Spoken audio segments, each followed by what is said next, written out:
નમસ્તે વિદ્યાર્થી મિત્રો, આપણે ગયા લેક્ચરની અંદર રંગ અંધતા નામની જે ખામી છે એના વિશે આપણે જોયું હતું. હવે ત્યાર પછીનો બીજો જે રોગ છે એ હિમોફિલિયા. હિમોફિલિયા છે એ સામાન્ય રીતે એક પ્રકારની રુધિરની ખામી છે. એટલે કે આ પ્રકારના રોગની અંદર કોઈ પણ જગ્યાએ જ્યારે આપણને ઈજા થાય એ સમયે ત્યાંથી જે રુધિર વહેતું હોય એ રુધિર જે છે એ બંધ થતું નથી. એટલે કે રુધિર નીકળતું હોય એ રુધિર વહેતું અટકતું નથી. અને આવા પ્રકારની જે ખામી જે છે એ પણ પ્રચ્છન્ન જનીનોને કારણે જોવા મળતી ખામી છે. એટલે કે એક પ્રકારના પ્રચ્છન્ન લિંગી રંગસૂત્રોની આવી ખામી છે કે જે લિંગ સંકલિત આવા જનીનો છે. લિંગ સંકલિત એટલે કે લિંગી રંગસૂત્ર સાથે સંકળાયેલા જનીનો છે. અને આ પ્રકારના રોગનું જે પ્રમાણ છે એ સામાન્ય રીતે સામાન્ય વાહક માદાથી અમુક નર સંતતિમાં રોગોનો ફેલાવો થાય છે. કે સામાન્ય જે વાહક માદા હોય એમાંથી આ પ્રકારનો જે રોગ છે એ સામાન્ય રીતે નર સંતતિની અંદર આ રોગનું પ્રમાણ છે એ આપણને વધારે જોવા મળે. અને આ રોગની અંદર સામાન્ય રીતે શું થાય તો કે આ પ્રકારના રોગની અંદર સામાન્ય રીતે રુધિર ગંઠાવાની ક્રિયામાં મુશ્કેલી સર્જાય. રુધિર જામી જવાની ક્રિયામાં મુશ્કેલી સર્જાય, જેમાં એકલ પ્રોટીન અસરગ્રસ્ત થાય છે. એટલે કે રુધિર જામી જવાની ક્રિયા સાથે જવાબદાર જે કેટલાક પ્રોટીન છે એ પ્રોટીનમાંથી અમુક પ્રોટીન જે છે એ અસરગ્રસ્ત બને છે. એટલે અહીંયા આમ તો આવું એક જ પ્રોટીન જે છે એ અસરગ્રસ્ત બનશે. અને આ પ્રકારનું પ્રોટીન જે છે એ અસરગ્રસ્ત બને એટલે આવા પ્રકારની વ્યક્તિની અંદર રુધિર જે છે એ એના શરીરમાંથી બહાર જ્યારે કોઈ ઈજાને કારણે નીકળે ત્યારે એ જામી જતું નથી. આવું રુધિર જામી ન જાય એટલે શરીરમાંથી જ્યારે કોઈ પણ ઘા વાગે, શરીરમાં કોઈ નાનો ઘા વાગે ત્યારે વધારે પ્રમાણમાં રુધિર જે છે એ બહાર નીકળી જાય. રુધિર નીકળતું બંધ થતું નથી. એટલે કે વધારે પ્રમાણમાં રુધિર છે એ શરીરની અંદરથી બહાર નીકળી જાય. તો એને કારણે આ પ્રકારના રોગની અંદર આપણને રુધિર જે છે એ બહાર નીકળતું બંધ ન થાય એટલે શરીરની અંદરથી રુધિર છે એ એકદમ ઘટી જાય. હવે આ પ્રકારના જે રોગનું પ્રમાણ છે એ પણ આપણને પ્રચ્છન્ન જનીનોના કારણે નિર્માણ થતું જોવા મળે. એટલે વિષમયુગ્મી માદા દ્વારા આ હિમોફિલિયા રોગ પુત્રમાં વહન પામે છે. કે માદા જે છે વિષમયુગ્મી હોય તો એ વાહક તરીકે કામ કરે અને આ રોગ છે પુત્રની અંદર વહન પામે છે. અને માદાની રોગગ્રસ્ત હોવાની સંભાવના નહીમત હોય છે. એટલે કે જેમ આપણે રંગ અંધતાની અંદર જોયું એમ રંગ અંધતાની જેમ જ આ પ્રકારના રોગની અંદર પણ માદા જે છે એ આવી હિમોફિલિયા યુક્ત હોય એનું પ્રમાણ છે એ ઓછું જોવા મળશે, જ્યારે નરની અંદર આવું પ્રમાણ છે એ વધારે જોવા મળશે. એટલે માદા જે છે એ રોગગ્રસ્ત હોય એની સંભાવના નહીં વચ્ચે ઓછી છે, કારણ કે આ પણ એક રંગસૂત્ર ઉપરની જનીનની ખામીને કારણે થતો રોગ છે. એટલે આપણે જાણીએ છીએ કે માદાની અંદર આ બે રંગસૂત્ર ઉપર હોય એટલે બેમાંથી કોઈ પણ એક રંગસૂત્ર ઉપર જો આવા જનીન આવેલા હશે અને એક રંગસૂત્ર ઉપર પ્રભાવી જનીન હશે તો એની અંદર આવી ખામી જોવા મળશે નહીં. એટલે આવી હિમોફિલિયાની જે ખામી છે એના માટે સામાન્ય રીતે એચ સંજ્ઞાનો ઉપયોગ કરવામાં આવે. એટલે એક એચ જે છે એ કેપિટલ હશે અને આ સ્મોલ એચ જે છે એ પ્રચ્છન્ન જનીન છે. એટલે આવી જે માદા છે વાહક હશે. એટલે આ જે માદા છે કેવી હશે? વાહક હશે, એટલે કે રોગનો ફેલાવો કરી શકશે, પણ એ માદાની અંદર એટલે કે એ સ્ત્રીની અંદર રોગના કોઈ લક્ષણો છે જોવા મળશે નહીં. એની અંદર રોગની કોઈ લાક્ષણિકતાઓ છે આપણને જોવા નહીં મળે, પણ એ રોગનું વહન કરશે. કારણ કે માદાની અંદર 2 રંગસૂત્ર છે, એટલે એકની અંદર પ્રભાવી જનીન છે, જેને કારણે આવી ખામી એની અંદર જોવા નહીં મળે. આ પ્રકારની માદાને માતાવાહક અને પિતા હિમોફિલિયા યુક્ત હોવા જરૂરી છે, કે પિતા જે છે એ હિમોફિલિયા યુક્ત હોવા જરૂરી છે, જે વધુ ઉંમર સુધી જીવિત નથી રહેતા. કે જે માતા જે હોય એટલે કે એની જે માતા જે છે, આ પ્રકારની માદા હોય, એની માતા છે વાહક હોય અને પિતા જે છે હિમોફિલિયા યુક્ત હોય. અને આ પ્રકારના માતા પિતા જે છે એ લાંબો સમય સુધી જીવિત રહી શકતા નથી, કારણ કે એને સામાન્ય ઈજાઓ થાય તો પણ રુધિર છે એ બહાર નીકળી જાય. જ્યારે શરીરની બહાર આવી ઈજા થાય તો એના માટેના ઉપાય છે સરળતાથી થઈ શકે, પણ શરીરની અંદર ઘણી વખત આવી ઈજા થાય તો એના માટેનો ઉપાય થઈ શકતો નથી, જેને કારણે આંતરિક ઈજા એને વધારે નુકસાનકારક બને. આ પ્રકારની જે ખામી છે એ રાણી વિક્ટોરિયાના કુટુંબની અંદર જોવા મળતી હતી.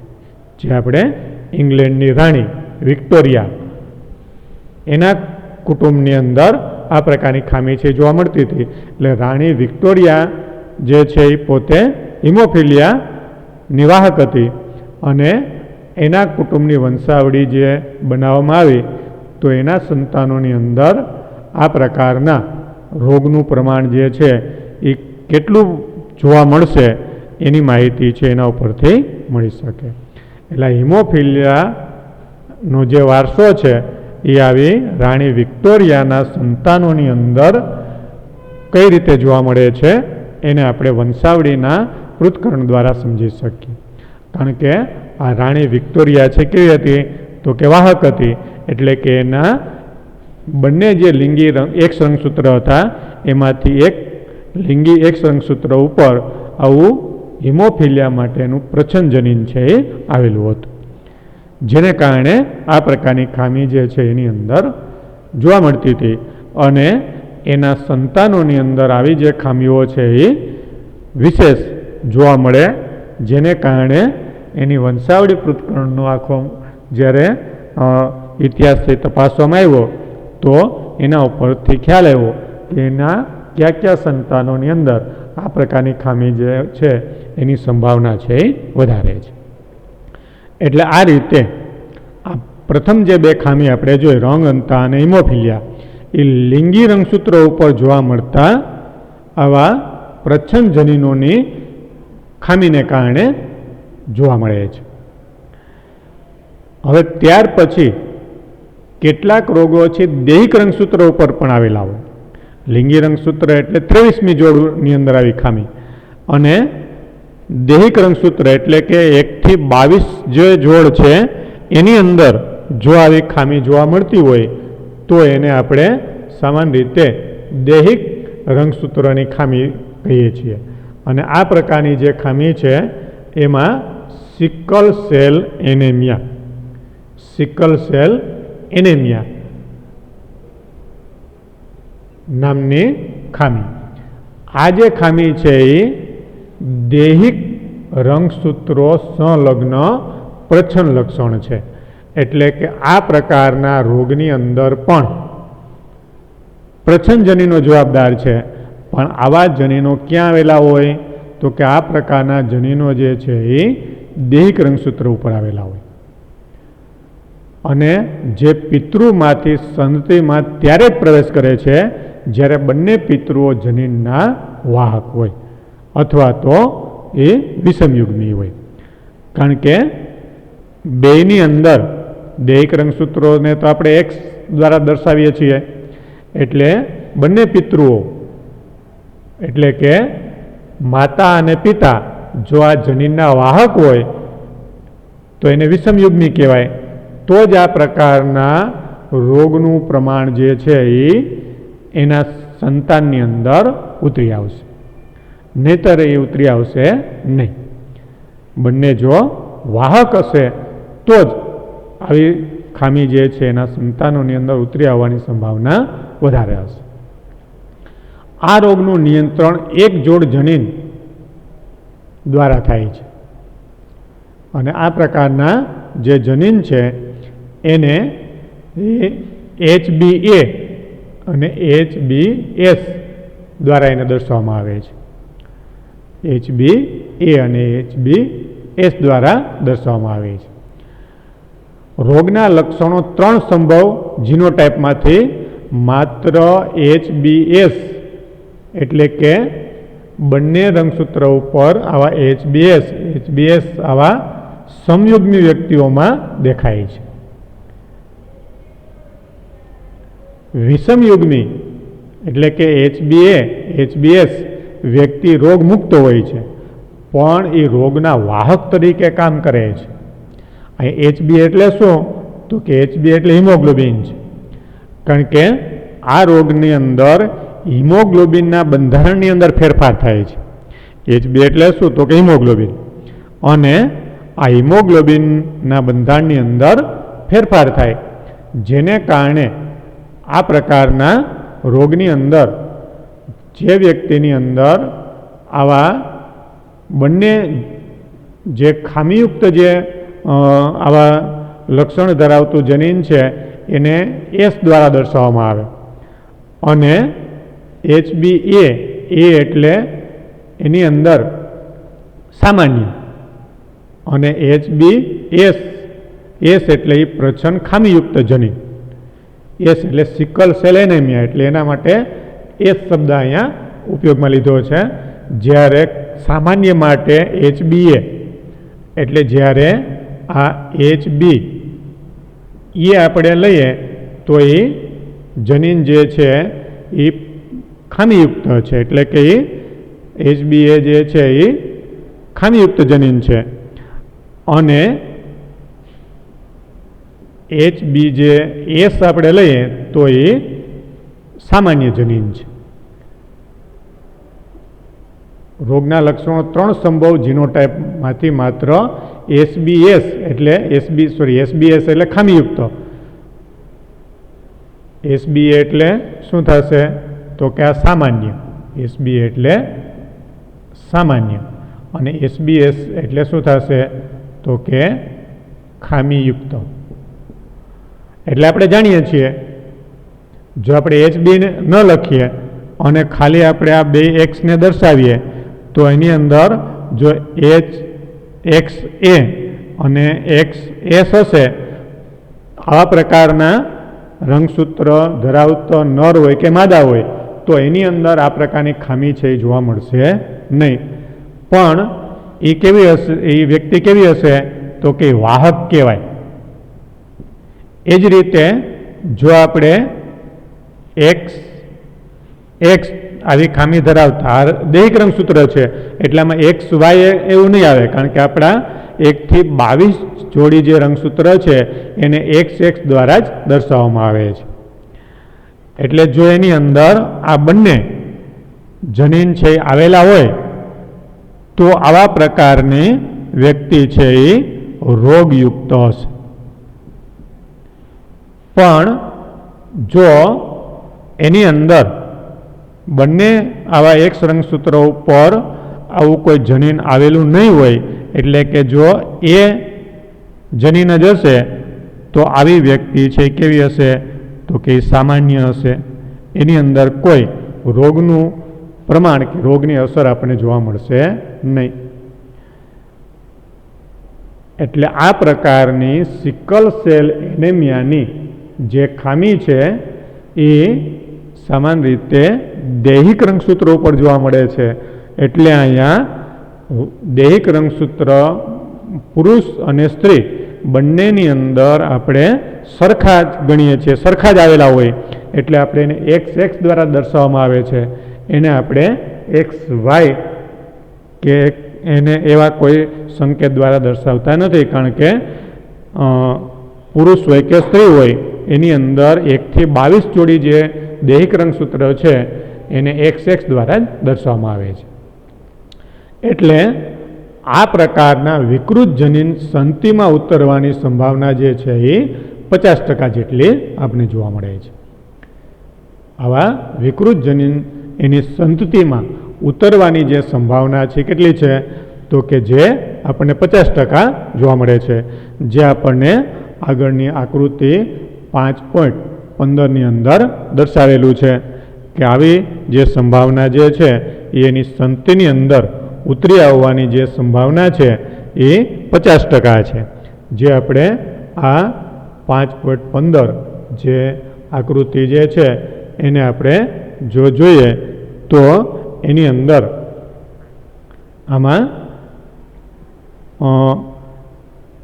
સામાન્ય રીતે હિમોગ્લોબિનની જે શૃંખલા હોય, હિમોગ્લોબિન જે છે એ આપણે જાણીએ છીએ કે જે શૃંખલાયુક્ત એક પ્રકારનું પ્રોટીન છે, જેમાં સામાન્ય આવું હિમોગ્લોબિન જે છે એના માટે આપણે HA સંજ્ઞા દ્વારા એને દર્શાવીએ છીએ.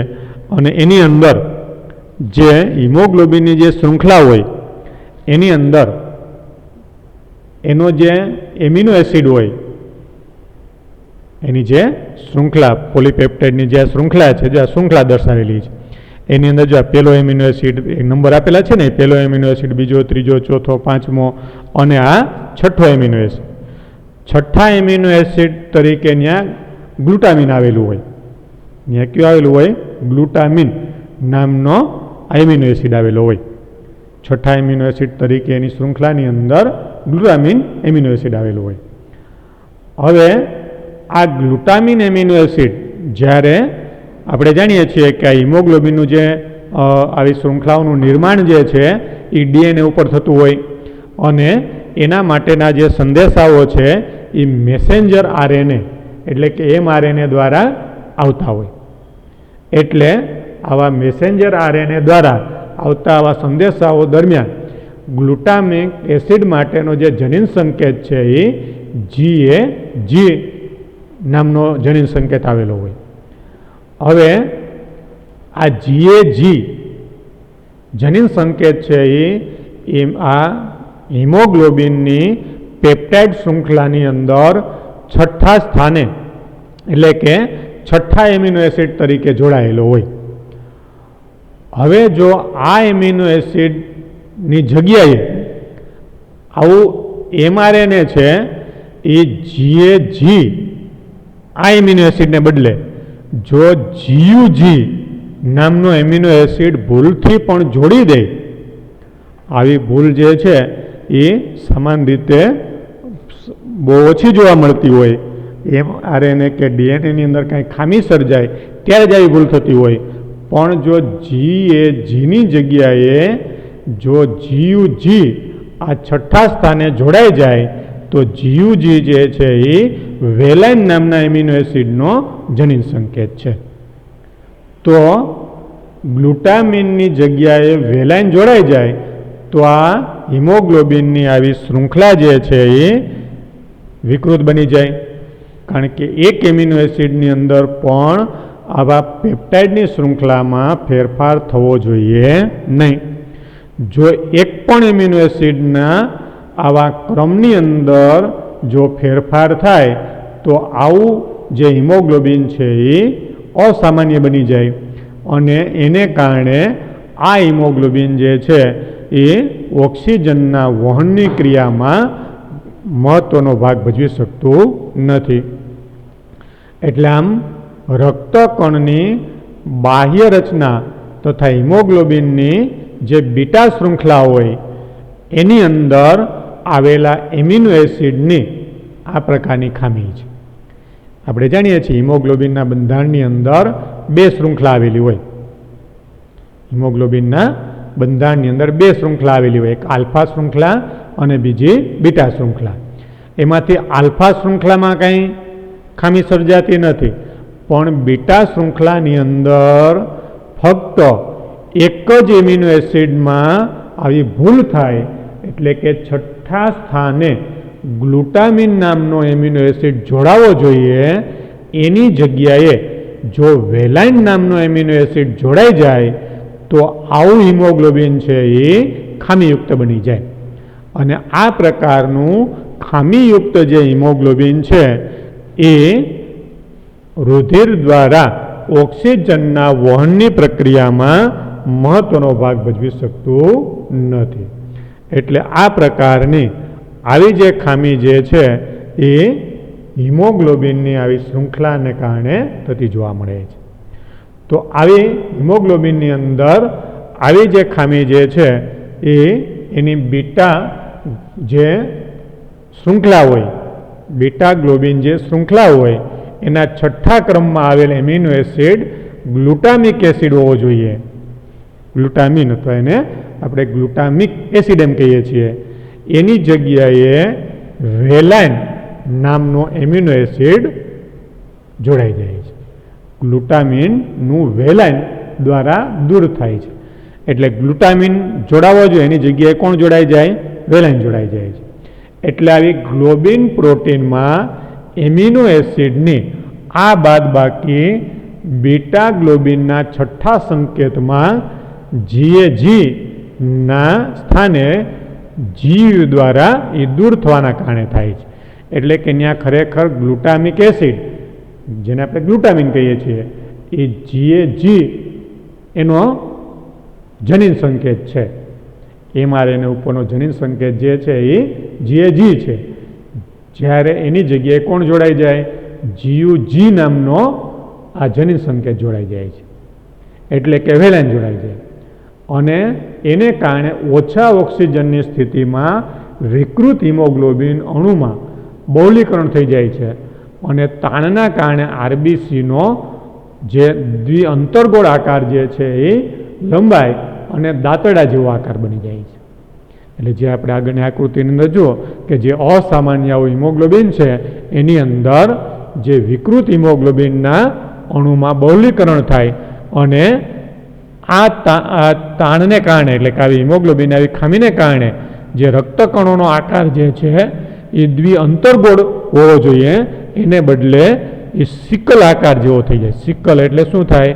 તો કે દાંતડા જેવો આકાર. સિકલ એટલે દાંતરડું. લેટિન ભાષામાં જે દાંતરડું છે એને સિકલ તરીકે ઓળખવામાં આવે.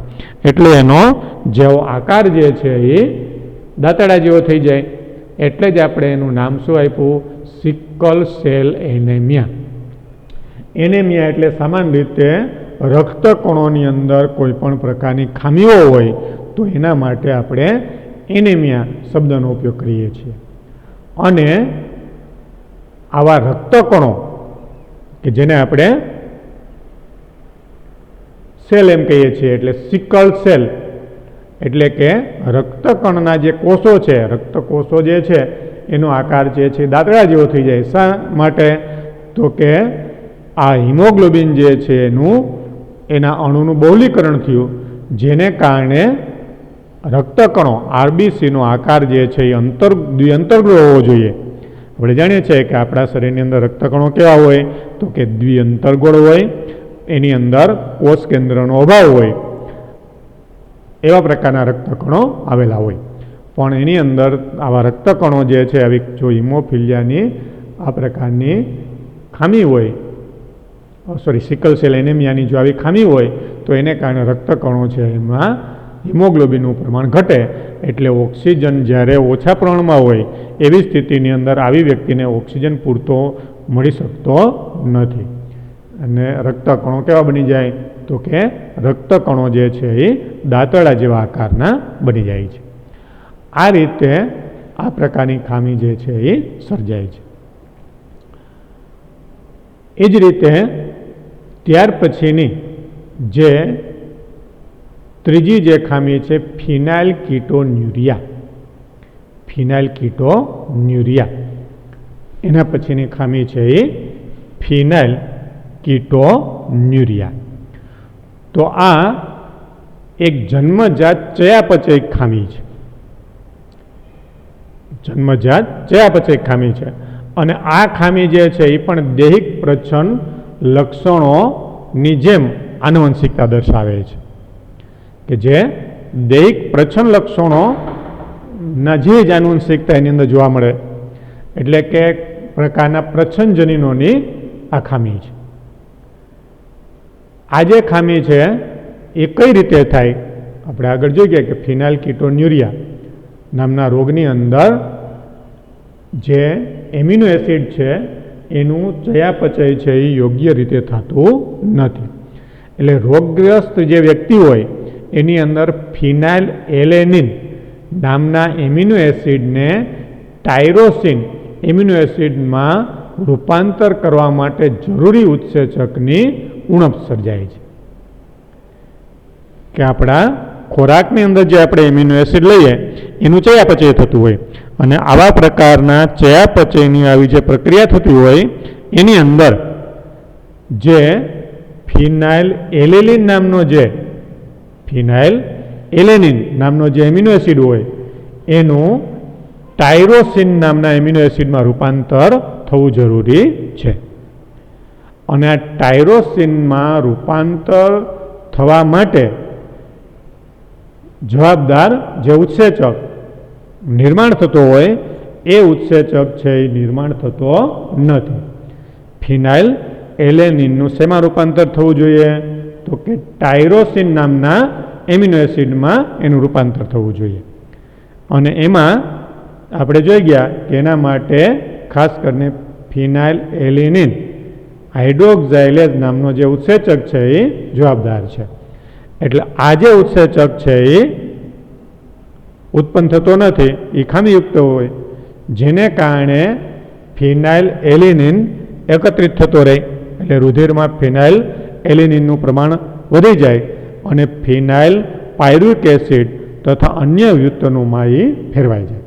ફિનાઇલ એલેનિનનું પ્રમાણ વધી જાય એટલે ફિનાઇલ એલેનિનનું રૂપાંતર શેમાં થઈ જાય? તો કે ફિનાઇલ પાયરુવિક એસિડમાં અને અન્ય કેટલાક પદાર્થોમાં એનું રૂપાંતર થઈ જાય. અને આ પ્રકારના રૂપાંતરને કારણે રુધિરની અંદર ફિનાઇલ પાયરુવિક એસિડ અને અન્ય કેટલાક એના રૂપાંતરિત જે પદાર્થો છે એ પદાર્થો રુધિરમાં એકઠા થાય. અને આવા પદાર્થો જે છે એ એકઠા થાય એટલે એનું એકત્રીકરણ થવાને કારણે માનસિક નબળાઈ છે એ આવી જાય. આવા ફિનાઇલ પાયરુવિક એસિડ અને અન્ય વ્યુત્પન્નો રુધિરની અંદર વધારે પ્રમાણમાં જમા થાય. કારણ કે ફિનાઇલ એલેનિનનું જો ટાયરોસિનમાં રૂપાંતર થઈ જાય તો એ આગળની પ્રક્રિયાઓ કરે અને એનું સંપૂર્ણ વિઘટન થઈ જાય. પણ જો એના માટે જવાબદાર ઉત્સેચક ગેરહાજર હોય તો એનું રૂપાંતર જે છે એ ફિનાઇલ પાયરુવિક એસિડમાં થાય. કોનું? તો કે ફિનાઇલ એલેનિનનું. અને આવું ફિનાઇલ પાયરુવિક એસિડ રુધિરમાં એકત્રિત થાય એટલે માનસિક નબળાઈ આવી જાય અને મૂત્રપિંડ દ્વારા એનું શોષણ જે છે એ ઓછા પ્રમાણમાં થાય, જેથી કરીને એનું ઉત્સર્જન થતું નથી. એટલે એને કારણે આવો ફિનાઇલ પાયરુવિક એસિડ જે છે એ શરીરની અંદર જમા થાય અને આ પ્રકારનો ફિનાઇલ પાયરુવિક એસિડ એ ખાસ કરીને મગજ ઉપર વધારે અસર કરે. રુધિરની અંદર એનું પ્રમાણ વધે એટલે માનસિક નબળાઈ આવે, મગજ ઉપર એની અસર છે એ વધારે થાય.